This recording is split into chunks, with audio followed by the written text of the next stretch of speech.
Bom dia! Vamos para mais um devocional. Assim como foi feito o outro anteriormente, eu vou fazer uma junção de 3 capítulos e bora lá! Então, hoje o tema é cultivando a comunidade. Mas antes, a gente vai começar no outro capítulo. Lembrando que eu tô fazendo a junção de 3 capítulos para a gente conseguir finalizar todo esse livro aqui até o final de fevereiro, tá bom? Para a gente conseguir finalizar os nossos devocionais.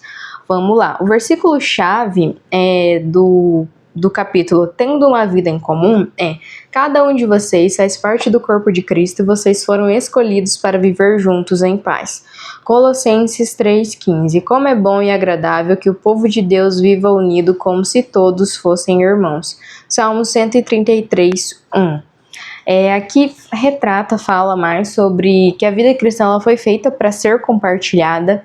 Então, nós já sabemos que a igreja somos nós, individualmente nós devemos se mostrar a Cristo, mas nós também devemos estar sempre reunidos, tá? E se você não pode ir numa igreja, tem algo bem legal, né, que hoje em dia a gente chama de célula, que é que você pode reunir pessoas na tua casa. A tua casa ela também pode ser um ponto de adoração a Deus. Então você com a tua família, teu marido, seus filhos, já é um ponto de adoração. Então vocês podem se reunir, fazer um culto. Sabe aquela brincadeirinha de criança, quando a gente faz um cultinho? Você pode fazer um culto na tua casa que de toda forma Deus vai estar recebendo. Mas o que realmente importa é a comunhão entre irmãos. Então se você pode ir numa igreja, vá numa igreja. Mas se você mora longe, enfim, tem as suas dificuldades, se você consegue se reunir com pessoas que vocês possam viver a fé e adorar a Deus juntos, faça isso. O próximo tópico é: a superficialidade, ela não gera crescimento. Ou seja, fingir que você ama as pessoas, fingir que... Sabe, viver, só falar e não viver. Na Bíblia tem um versículo, inclusive, sobre isso, que fala muito que se a gente não vive aquilo que a gente fala, não adianta de nada ler a Bíblia, não adianta de nada ter relacionamento com Deus. E não significa que o tempo todo nós vamos viver 100% a Bíblia, porque nós somos seres humanos, nós erramos. Mas existe uma diferença entre cometer um erro uma vez, se arrepender, não fazer mais, e continuar vivendo no erro, né? Então, fuja da superficialidade, fuja de ficar fingindo ser um cristão, sendo que às vezes você ainda não é. É difícil a gente admitir quando a gente não está vivendo uma vida cristã. Então, é importante confrontar isso dentro de você. E a transparência, ela traz cura, tá? A transparência com os nossos irmãos em Cristo, principalmente para confessar os nossos pecados. É muito difícil essa parte de confessar, porque infelizmente existem pessoas que não são confiáveis mesmo.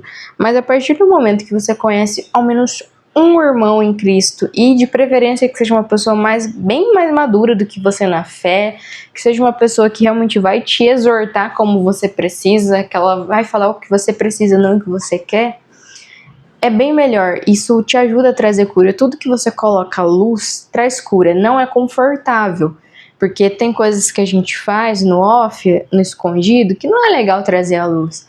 Mas a partir do momento que você decide fazer isso, decide confessar, decide realmente sair dessa escuridão que o diabo, né, te coloca, né, te oferece, você aceita para ficar lá dentro, você percebe que a tua vida melhora.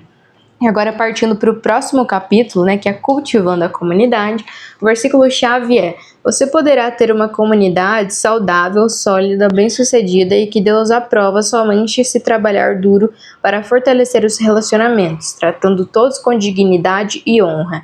Tiago 3,18. Elas passaram a seguir o ensino dos apóstolos, a vida em comunidade, a refeição comunitária e a prática da oração. Atos 2,42. Aqui nesse capítulo é abordado sobre que a comunhão exige esforço. Exige esforço cuidar uns dos outros, né? Então isso é muito importante, que o perdão também é uma decisão diária, porque quando a gente vive em comunidade, na igreja, né? É aquilo que eu disse, não é porque nós somos cristãos que nós vamos o tempo todo, 100% do tempo, ser um Jesus aqui na Terra. Infelizmente a gente não é, pelo contrário, seria excelente se a gente fosse. Mas vai haver momentos que a gente vai ficar chateado com algum irmão, ou a gente vai machucar alguém. Você não é um alecrim dourado, não. Eu machuco pessoas, você machuca pessoas. Então, pode acontecer de alguém nos machucar ou a gente machucar as pessoas. E para isso existe o perdão. Se a gente não perdoa, se a gente não pede perdão, isso, infelizmente, é algo que atrapalha viver em comunidade. Então, isso precisa ser de forma diária. Perdão não é uma coisa fácil. Então, todos os dias você precisa falar, eu perdoo fulano, eu perdoo fulano. E também, quando é você que comete o erro, você precisa falar, eu me perdoo. Você precisa aprender a se perdoar também. Então, isso é muito importante. O terceiro ponto dentro desse capítulo é que o ego, ele destrói relacionamentos. Então, a partir do momento que você pensa apenas em si mesmo, existem momentos da vida que a gente precisa pensar assim em nós mesmos, né? Porque se a gente for deixar que a nossa vida seja dirigida pelos outros e só pensar nos outros, a gente nunca tem nada. Mas existe diferença entre priorizar você e tua família, ao invés de, por exemplo, você não vai deixar a tua família passar fome e vai simplesmente comprar toda a comida e dar para alguém. Não, né? Isso não é um pensamento egoísta. Você tem a sua família para cuidar. Aquela família, os responsáveis daquela família que tem que cuidar dela. Agora, se você pode cuidar dessa família também, perfeito. Os dois ali, tá tudo bem, tá tudo certo. Então, isso é pensar em si mesmo, na sua família, mas não como egoísmo. Pelo contrário, você tá cuidando da tua família. Agora, quando você tem fartura, que eu já conheci pessoas que tinha prateleira recheada, mas nunca ajudou ninguém, né? Se visse você, às vezes, passando necessidade, a pessoa falava que não tinha nada. Então, assim, isso já é egoísmo. O egoísmo, infelizmente, não te deixa ajudar as pessoas, destrói sim os relacionamentos, porque quando a gente deixa o nosso ego ser maior do que nós mesmos, isso reflete, as pessoas conseguem enxergar isso. Então, isso é um perigo muito grave de se cometer. Então, toma muito cuidado, avalia para ver se na tua vida você não está deixando o egoísmo se sobressair por aí. E o último capítulo é restaurando a comunhão. O versículo-chave é: Deus restaurou o nosso relacionamento consigo mesmo por meio de Cristo e nos deu o ministério de restaurar relacionamentos. 2 Coríntios 5:18. Nesse capítulo aqui, fala que conflitos vão acontecer, ou seja, mesmo na comunidade, mesmo na igreja de Cristo aqui na Terra, vai haver conflitos. A gente é humano, vai haver conflito. Vai haver, por exemplo, no interior tem muito isso de fazer congresso. Aqui, para a capital também tem. Mas no interior, principalmente, tem um negócio de escolher modelo de roupa, né? Geralmente é assim. As irmãs brigam na hora de escolher a saia, a cor. Então, assim, existe conflito por coisas bestas também dentro da igreja. Mas vai haver, porque somos pessoas, somos diferentes. Eu tenho um gosto, você tem o seu. Então, assim, até mesmo dentro da igreja vai acontecer conflito, e esse tipo de coisa besta pode se transformar em algo sério.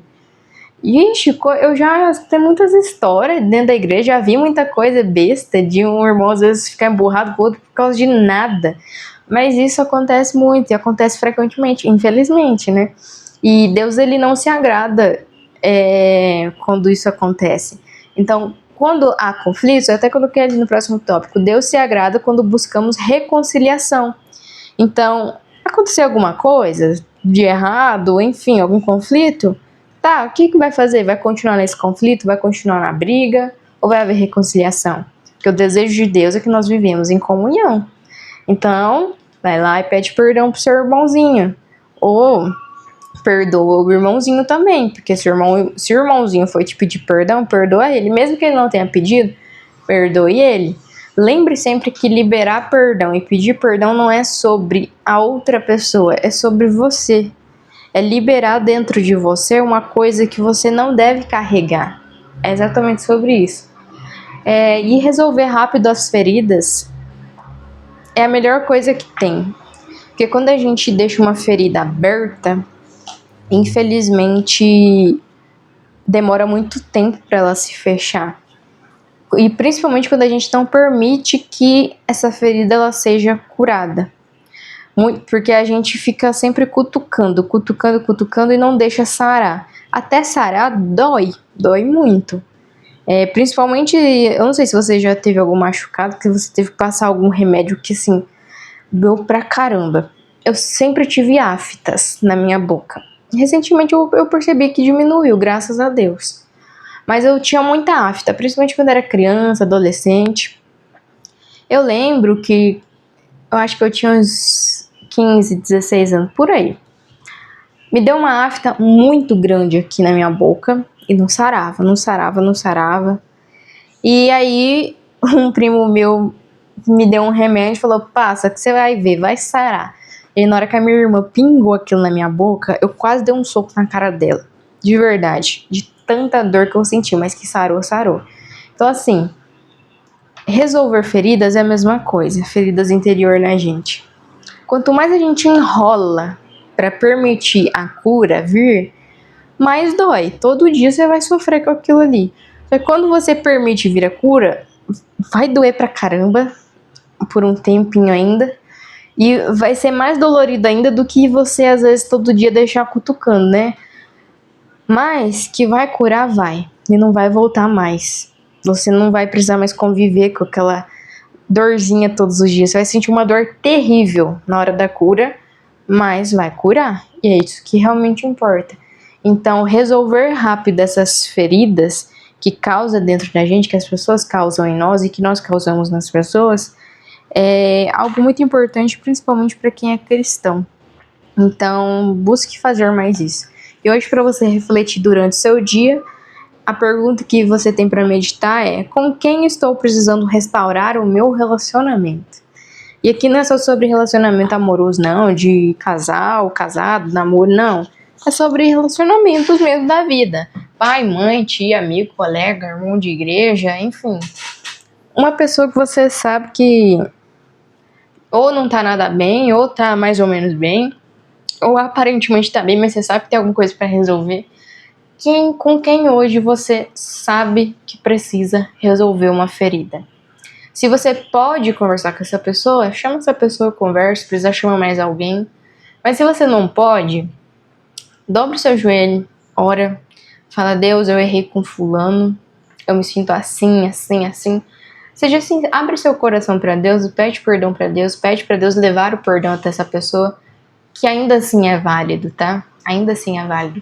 Então faça isso hoje, eu espero muito que seu dia seja abençoado, que a sua semana seja abençoada e que nós possamos nos curar, permitir que Deus cure as feridas que pessoas causaram em nós e também pedir para Deus nos ajudar a não causar feridas nas pessoas, principalmente em quem nós amamos.